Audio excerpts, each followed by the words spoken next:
আমরা শয়তান থেকে আল্লাহর আশ্রয় চাই এবং আল্লাহর নাম নিয়ে শুরু করি, যিনি দয়ালু এবং পরম করুণাময়, এবং এর মাধ্যমে আমরা আল্লাহর নাম, তার দয়ালুতা ও করুণার ওপর ভিত্তি করে পথ চলা শুরু করি। সব প্রশংসা আল্লাহর, বিশ্বজগতের প্রতিপালক। এটি আল্লাহর মহিমা এবং তার কর্তৃত্বের স্বীকৃতি দেয়।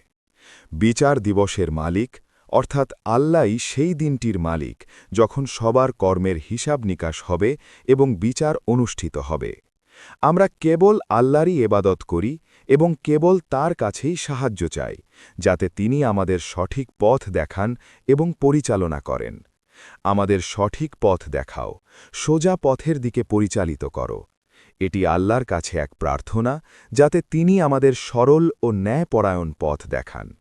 সেই লোকদের পথ যাদের তুমি অনুগ্রহ দিয়েছ, অর্থাৎ যারা তোমার দয়া ও নির্দেশনায় সফল হয়েছেন। আমরা আল্লাহর কাছে প্রার্থনা করি যে তিনি আমাদের বিচার দিবসের সেই পথ দেখান, যেই পথে তার করুণা প্রাপ্ত লোকেরা ছিলেন, যারা ক্রোধ বা পথভ্রষ্টতার শিকার হননি।